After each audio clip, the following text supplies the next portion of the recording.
Bonjour et bienvenue dans cet exposé sur le fonctionnement d'Internet. Je vais commencer par vous montrer un tour de magie. Dans le navigateur web Firefox, j'entre l'adresse lutte-ouvrière.org, j'appuie sur Entrée, et là le site s'affiche.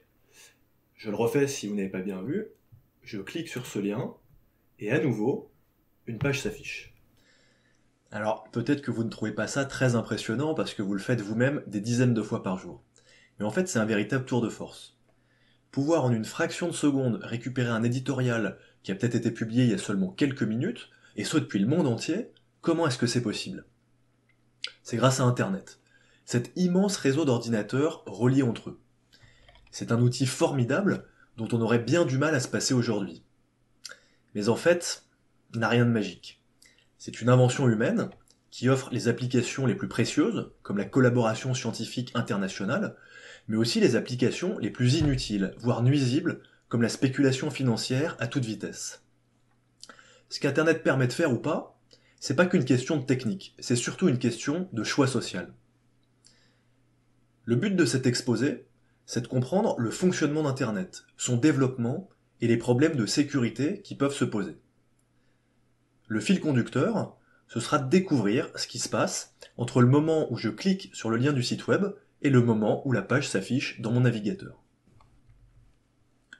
Déjà, qu'est-ce que c'est qu'un site web? Quand on regarde la page du site Lutte ouvrière, on voit des choses qui nous sont familières. Du texte, des images, exactement comme les fichiers sur notre ordinateur. Le site web de Lutte ouvrière, c'est aussi des fichiers qui sont stockés sur un autre ordinateur que le nôtre. On dit que cet ordinateur héberge le site web.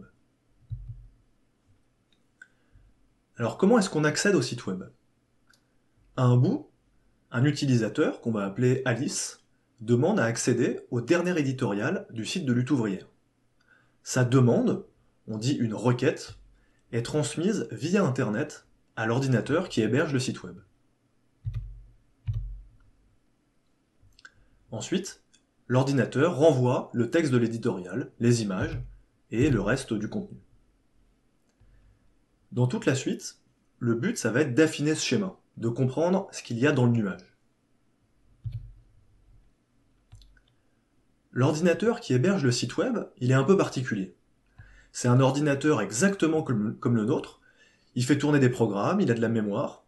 On l'appelle serveur, parce que son rôle c'est, comme dans le schéma précédent, de répondre aux requêtes des ordinateurs qui se connectent à lui. En général, ces serveurs sont regroupés avec des milliers d'autres serveurs dans des armoires qui sont situées dans des bâtiments immenses qu'on appelle des centres de données ou des data centers. Les serveurs, ils ont en général une forme horizontale, qui permet de les empiler les uns sur les autres, mais même si un serveur n'a pas la même forme que les ordinateurs dont on a l'habitude, c'est exactement comme un ordinateur. Et d'ailleurs, c'est tout à fait possible d'utiliser son ordinateur chez soi comme un serveur pour héberger un site web. Donc on en est là. Pour afficher le contenu d'une page web, mon ordinateur fait une requête auprès d'un serveur via Internet et le serveur renvoie le contenu de la page. Comment est-ce que la requête va parvenir jusqu'au serveur? On entend souvent qu'Internet c'est virtuel, dématérialisé.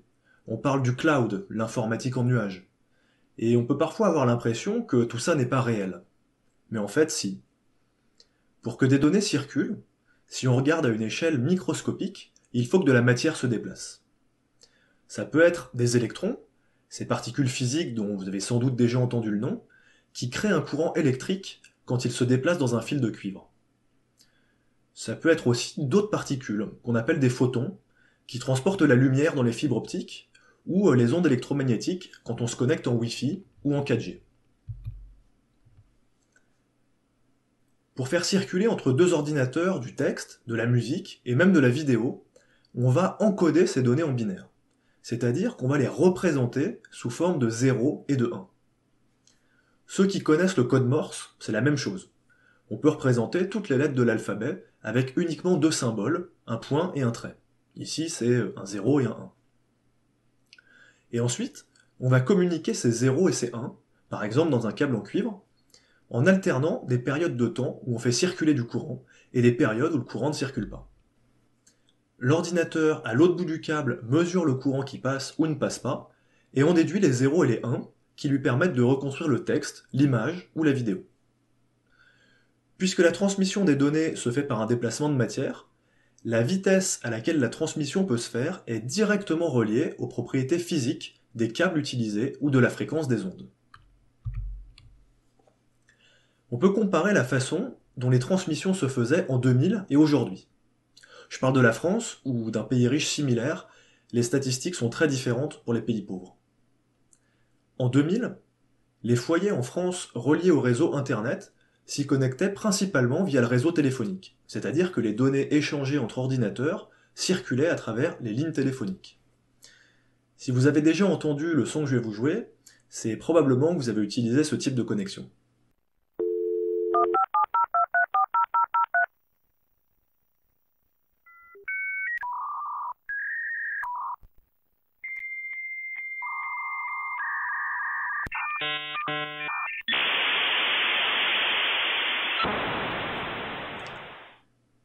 La vitesse de circulation des données était alors limitée à 56 kilobits par seconde, c'est-à-dire 56 000 bits par seconde.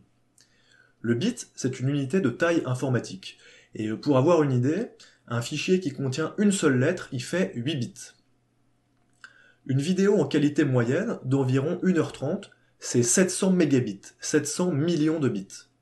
Et donc en faisant le calcul, c'était impossible à l'époque de télécharger une telle vidéo en moins de 3h30.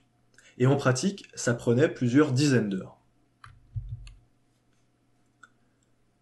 Entre 2000 et 2020, les scientifiques ont mis au point une nouvelle technique qui permet de faire circuler l'information sous forme de lumière dans les fameuses fibres optiques, ce qui est beaucoup plus avantageux parce que ça permet d'atteindre des vitesses de transmission bien plus élevées, jusqu'à 100 gigabits par seconde.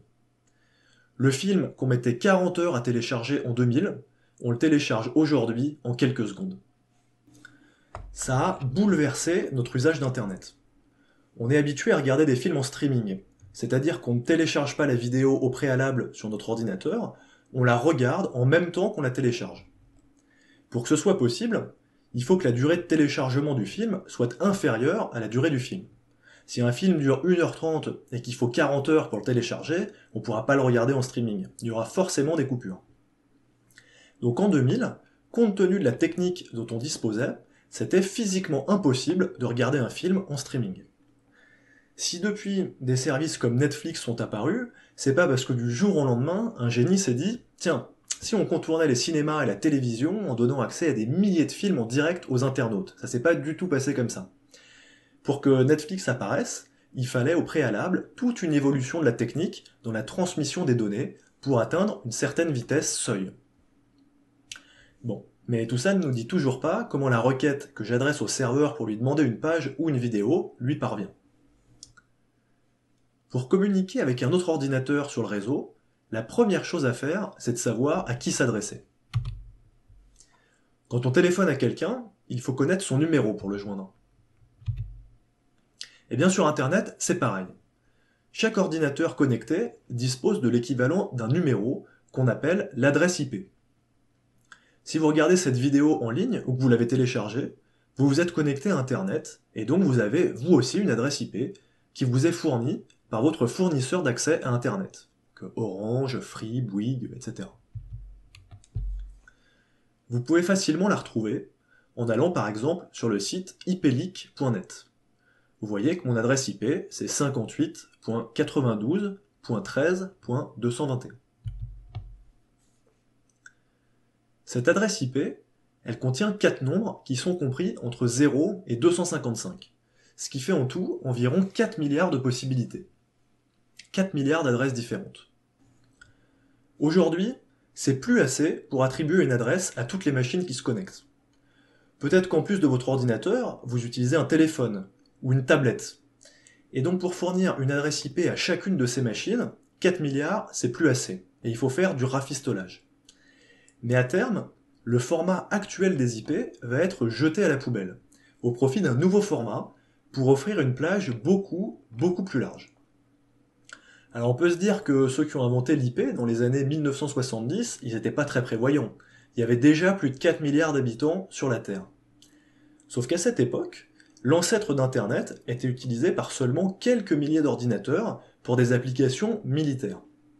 Ces concepteurs, ils n'anticipaient absolument pas, et ils ne pouvaient pas anticiper, que ce serait aujourd'hui un moyen pour faire de la visioconférence d'un point à l'autre du globe, ou pour accéder à un moteur de recherche qui indexe des milliards et des milliards de pages. Alors c'est quelque chose qui n'est pas propre à l'histoire d'Internet.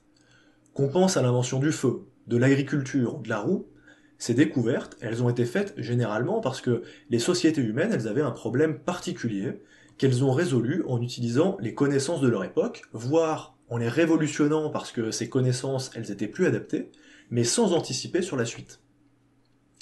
Pour la roue, par exemple, quand elle a été inventée, on ne savait pas qu'elle permettrait le déplacement de voitures motorisées à 150 km/h. Et ça aurait pas de sens de reprocher à la roue mésopotamienne d'il y a 5000 ans de ne pas pouvoir faire rouler une Porsche Cayenne. Plus proche de nous, le téléphone. Quand il est apparu à la fin du 19e siècle, les numéros de téléphone comportaient seulement 5 chiffres. Il a fallu régulièrement augmenter quand ça n'était plus suffisant pour numéroter tous les utilisateurs, notamment avec l'apparition du fax et du téléphone mobile.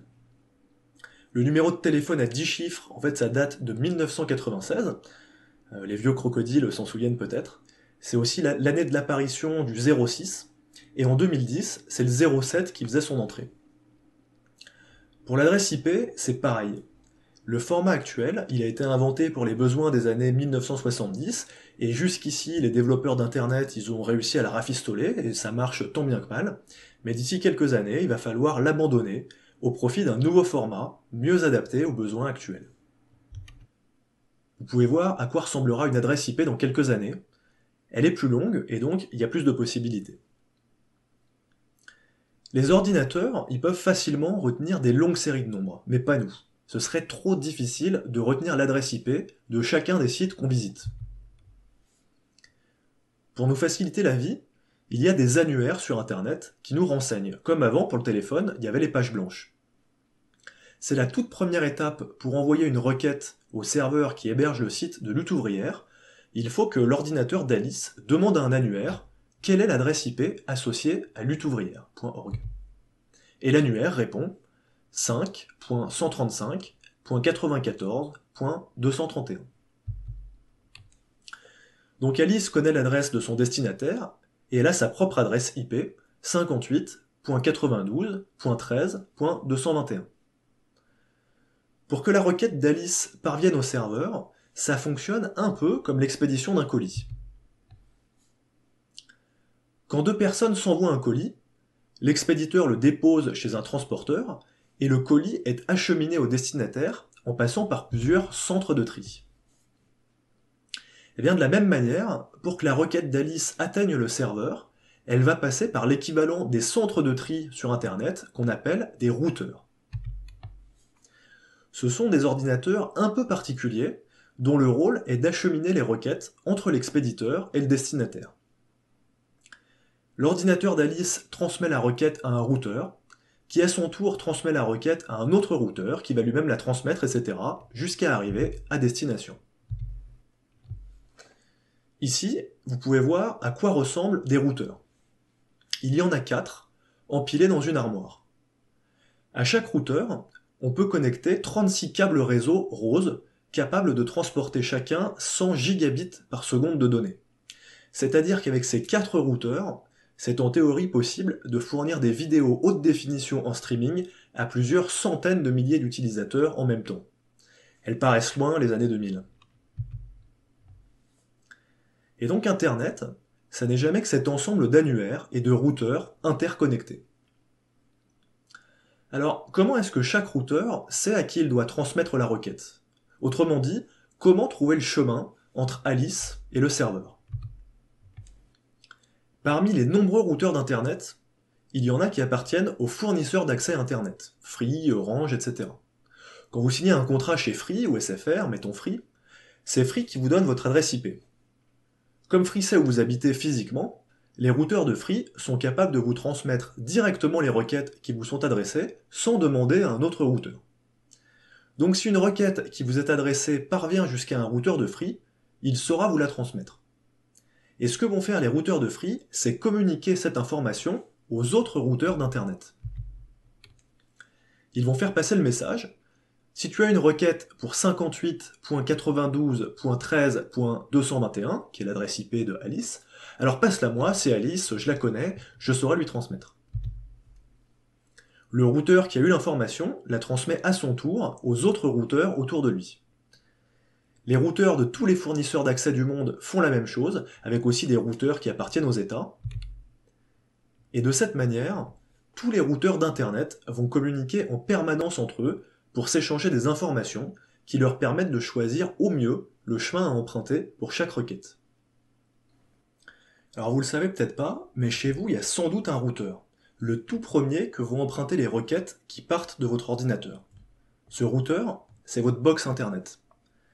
Cette box, elle va acheminer vos requêtes, par exemple via le réseau souterrain de fibre optique, jusqu'à un routeur central de Free si vous avez un abonnement chez Free.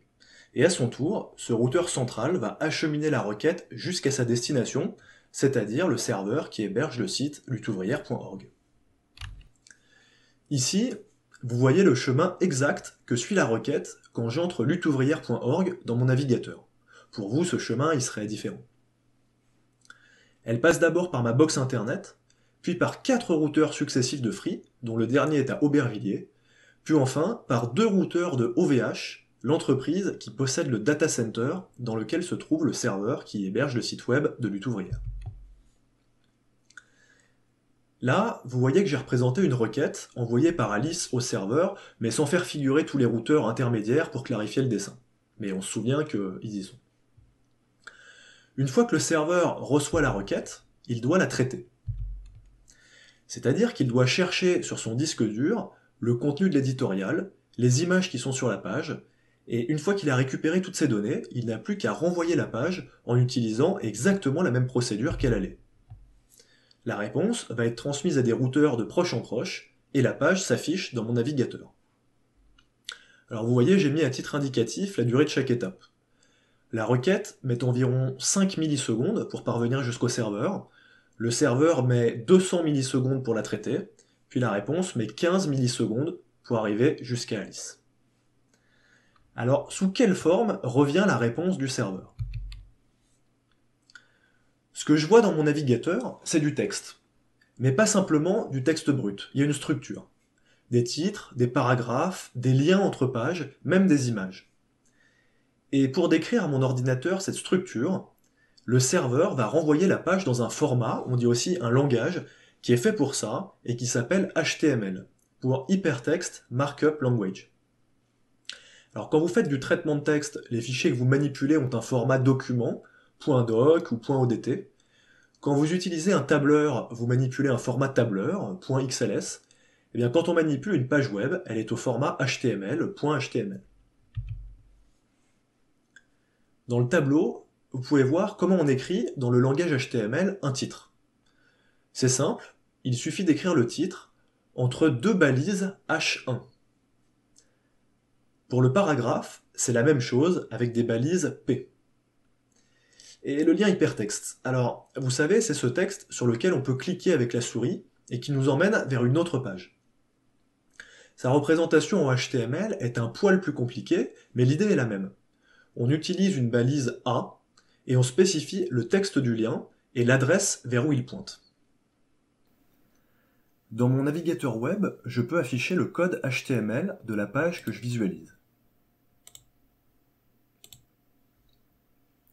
Vous voyez, le HTML, le code, apparaît dans cette partie. En survolant avec la souris, je peux voir quelle partie du code HTML correspond à ce que je vois. Par exemple, si je clique sur le titre, eh bien, on voit ici le titre, une classe dirigeante et un système social à renverser, et on voit qu'il est entre 2 balises H1 dont je vous ai parlé. Si je change cette balise H1 en une balise P, pour paragraphe, eh bien, le titre s'affiche maintenant comme du texte normal. Alors évidemment, en faisant ça, j'ai simplement modifié le contenu de la page que le serveur m'a renvoyé, et qui se trouve maintenant sur mon ordinateur. J'ai pas touché à la page d'origine, qui est située sur le serveur lutheouvrière.org. Si j'actualise la page, eh bien le titre s'affiche à nouveau. Ce langage HTML, qui permet de décrire la structure d'une page web, il date de 1989, et il a continuellement évolué depuis, en même temps que s'est enrichi le type d'information qu'on peut s'échanger sur Internet. De la même manière que la langue française a évolué depuis le Moyen Âge, parce qu'on a eu besoin de termes comme téléphone ou automobile pour désigner de nouvelles inventions. L'inventeur du HTML et de la toute première page web, il s'appelle Tim Berners-Lee. Alors maintenant, il faut dire Sir Berners-Lee, parce que depuis, il a été anobli par la reine d'Angleterre. Et oui, tout n'a pas encore évolué depuis le Moyen-Âge. C'est un ingénieur qui à l'époque travaillait au CERN, le Centre européen pour la recherche nucléaire. C'est un institut qui compte plusieurs milliers de scientifiques de plus de 100 pays différents. Et Tim Berners-Lee, il regrettait que la dispersion des scientifiques dans des universités différentes, dans des pays différents, soit un obstacle à la circulation des idées entre eux. Et il a eu l'idée géniale d'utiliser Internet pour partager des informations entre tous ces scientifiques et surmonter les barrières des différences de pays et d'universités. Son idée, le World Wide Web, WWW, qu'on peut mal traduire en la toile mondiale, c'était que chaque scientifique du CERN puisse créer des pages reliées entre elles et reliées à celles des autres scientifiques par des liens hypertextes, et que chacun puisse se promener de lien en lien à l'aide d'un programme informatique dédié, un navigateur web. Le cœur de cette construction, c'est le lien hypertexte qui relie les pages entre elles. Cette idée, Berners-Lee, il l'a empruntée à un autre scientifique, Van Warbush, qui au lendemain de la Seconde Guerre mondiale était préoccupé par la démultiplication des connaissances scientifiques qui rendait très difficile, même pour les spécialistes, de suivre l'avancée des travaux de recherche. Il expliquait que un des problèmes, c'était la façon dont les articles scientifiques étaient indexés dans les revues et les encyclopédies. Voilà ce qu'il disait dans son article « As We May Think ».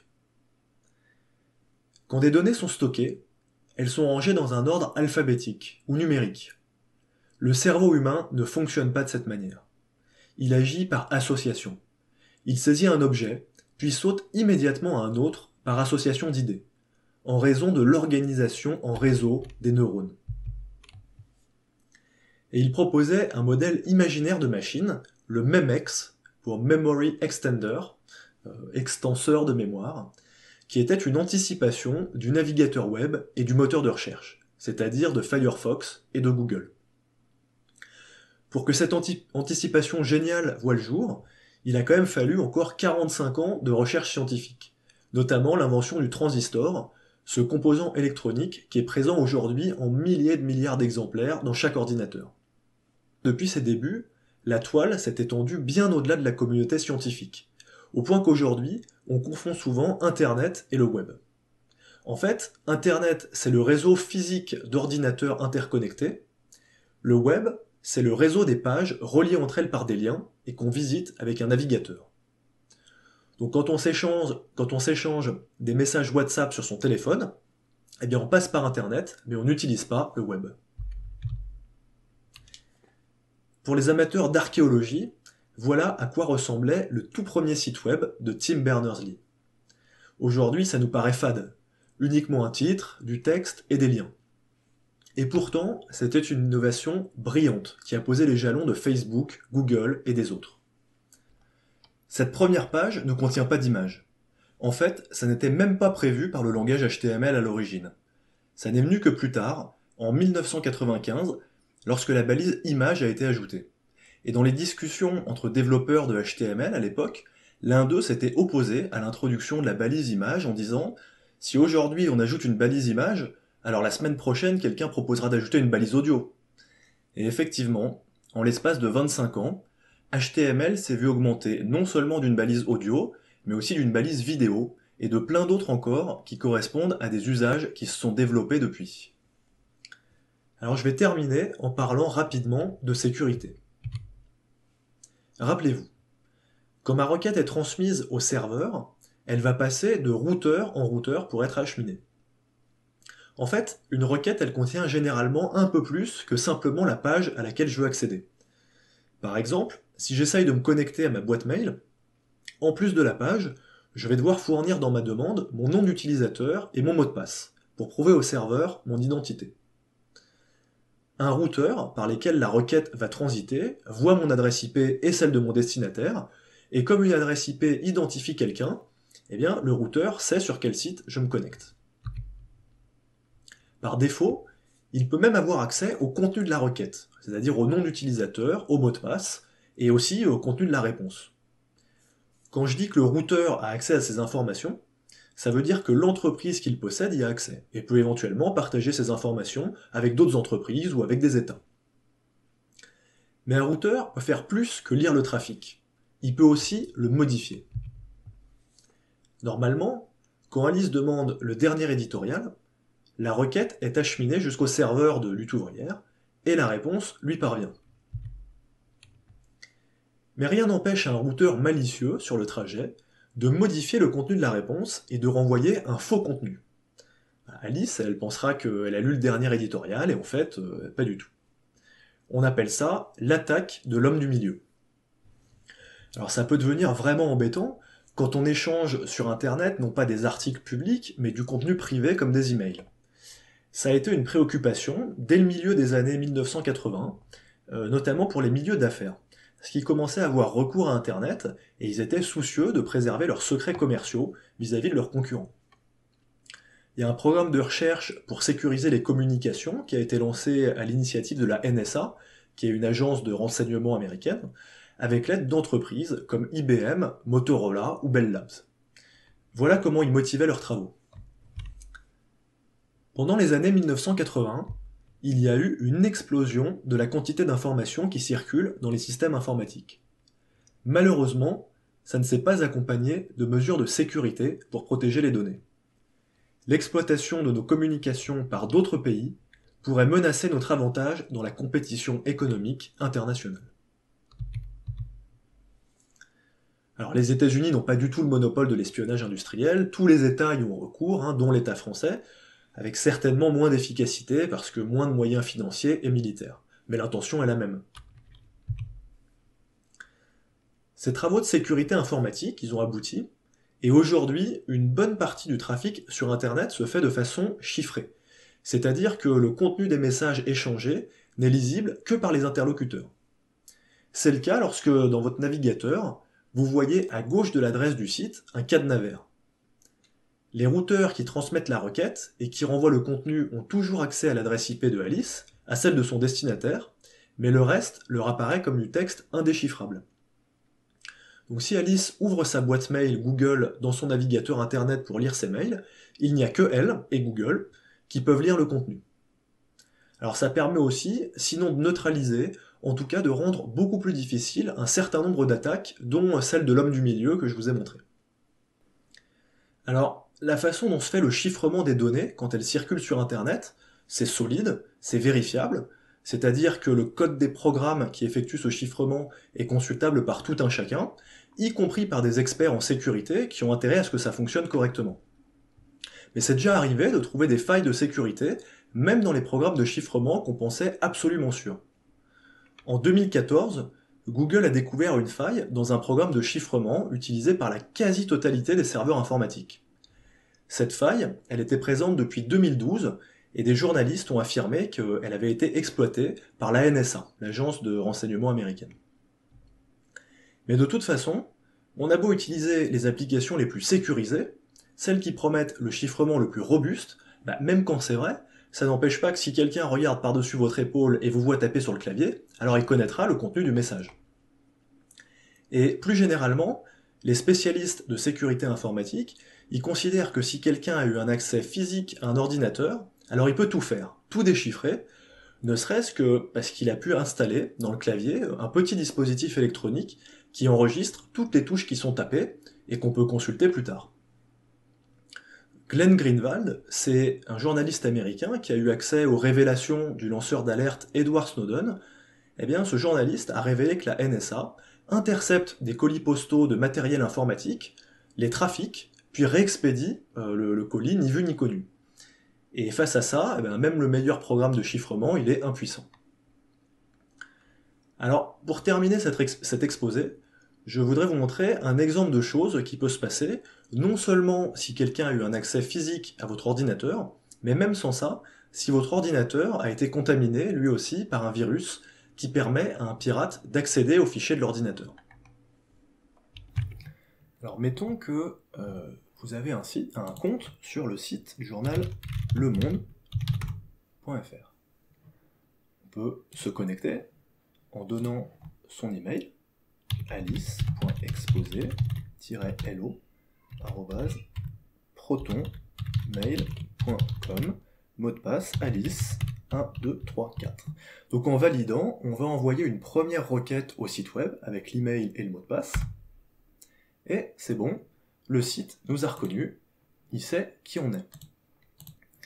Alors ce qui peut sembler étonnant, c'est que maintenant, si on fait une deuxième requête, par exemple en demandant le contenu d'un article, ou même en se connectant la semaine prochaine ou dans 10 jours, eh bien, le site se souviendra qu'on est connecté en tant qu'Alice, sans même qu'on ait besoin de fournir à nouveau le nom d'utilisateur et le mot de passe. On l'a fourni une seule fois au moment de la première requête. Alors comment est-ce que ça, c'est possible ? Eh bien, c'est le rôle des cookies. Ce sont des petits fichiers qui sont stockés sur l'ordinateur et qui permettent, entre autres, de prouver son identité. Quand Alice fait une première requête vers le site pour se connecter, en même temps que la page, le serveur va lui renvoyer un petit texte aléatoire, impossible à deviner si on ne le connaît pas. Et il va enregistrer qui lui a envoyé ce texte. À part Alice, personne n'est capable de fournir ce petit texte, et donc si quelqu'un le fournit, eh bien le serveur peut être sûr qu'il s'agit d'Alice. Le navigateur web d'Alice, il stocke aussi le texte aléatoire dans un petit fichier qu'on appelle donc le cookie. Lors des requêtes suivantes, le navigateur d'Alice, il ajoute le contenu du cookie à la requête, et pour le serveur, c'est une preuve de l'identité d'Alice. Il n'a donc pas besoin de redemander le mot de passe. Mais ça veut dire que si quelqu'un a accès au cookie, alors il peut se faire passer pour Alice. Dans le navigateur Firefox, je peux retrouver tous les cookies qui ont été installés par le site que je visite. Donc là, ici, je vois tous les cookies déposés par le site Le Monde, et il y a une ligne par cookie. Et parmi tous ces cookies, il y en a un qui est responsable du fait qu'il n'y a pas besoin de redonner son mot de passe à chaque fois. C'est celui-là, qui s'appelle lmd_a_m, et dont la valeur, que on peut lire ici, c'est effectivement impossible de le retrouver, on ne peut pas l'inventer. Mais maintenant, supposons donc qu'un virus ou quelqu'un ait pu avoir accès à votre ordinateur et soit capable de lire le contenu du cookie. Eh bien, ce qu'il peut faire chez lui, alors je vais faire ça moi dans un autre navigateur, mais ça marcherait sur un autre ordinateur, donc je me connecte au site Le Monde. Donc, vu qu'on n'a pas donné le mot de passe et l'identifiant, le site ne sait pas qui on est, mais on peut aller aussi dans les cookies de ce navigateur, c'est Chrome, et je rajoute un cookie, lmd_a_m, je donne le contenu, voilà, maintenant je peux fermer ça, et si je recharge la page, eh bien, voilà, le site pense que je suis Alice. Alors, se faire usurper son identité sur un site d'information, c'est pas forcément dramatique. Mais ça fonctionne de la même manière pour le site d'une banque ou pour un compte mail, et là ça peut être beaucoup plus embêtant. J'ai dit tout à l'heure que la sécurité d'Internet, c'est une préoccupation pour les entreprises et leurs États. Dans le capitalisme, rien n'échappe à la loi du profit, et Internet ne fait pas exception. Une déclaration d'un informaticien qui travaille dans une grande entreprise publicitaire, qui traque les utilisateurs en ligne, pour leur proposer des annonces ciblées, ce qu'il a dit, c'est révélateur de ça. Il a dit « L'entreprise où je travaille dispose de milliers de serveurs qui utilisent les technologies les plus performantes, développées par les cerveaux les plus brillants. Et tout ça, pourquoi ? Pour faire acheter des slips sur Internet. C'est un gâchis monstrueux. » Dans une société communiste, débarrassée de la loi du profit, ces technologies et ces compétences seraient infiniment mieux utilisées.